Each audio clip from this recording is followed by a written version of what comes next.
Hello everyone, this is Prufrock, and today we're going to have a look at Magtheridon. There's no attunement for this raid, so you simply need to be level 65 to be able to zone in.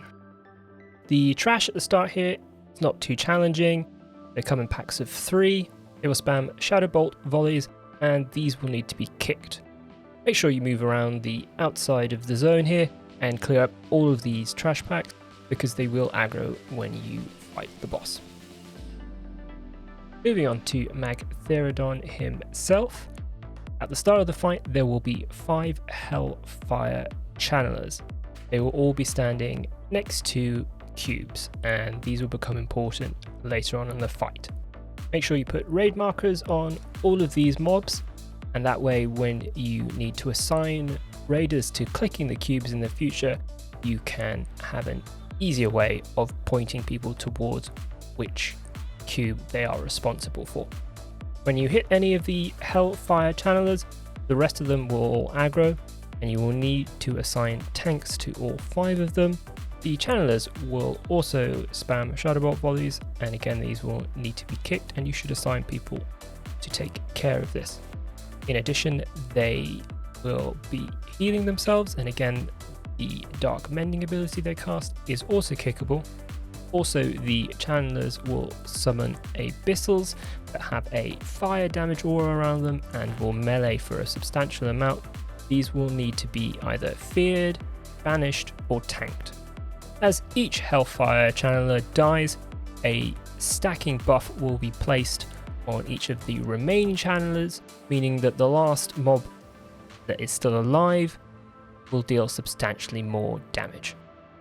When the last Hellfire Channeler has died, then Magtheridon himself will become active, and your main tank will need to pick him up immediately.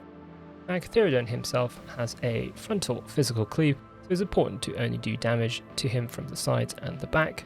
Furthermore, he will cast a conflagration ability, which will put a ground-based fire damage effect on the floor, and you should avoid moving into these. At random points during the fight, he will also cast Quake, which will cause a 7-second series of knockbacks. If you are DPSing the boss, it's important to make sure that you don't continue to hit the boss if you get knocked back in front of him, as you could parry haste him, causing additional damage onto your main tank. Magtheridon's core ability, however, is his Blast Nova. Approximately every minute, he will initially cast Blast Nova and then channel Blast Nova. While he is channeling Blast Nova after the initial cast, it will deal heavy raid fire damage to everybody.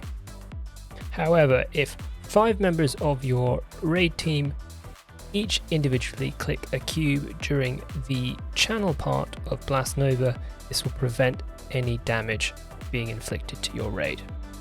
While each member of your raid is clicking one of the cubes, they will be taking damage, so they should be healed.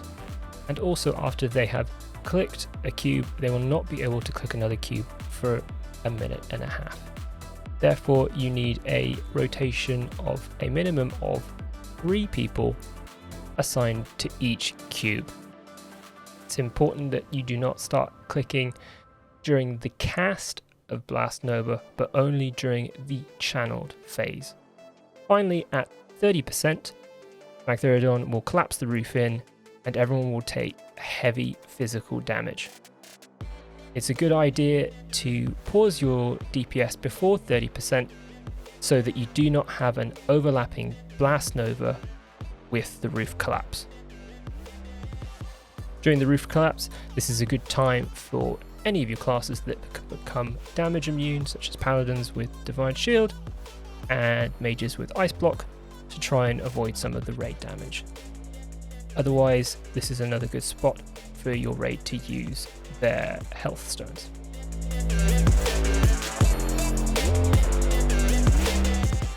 Thanks again for watching the video.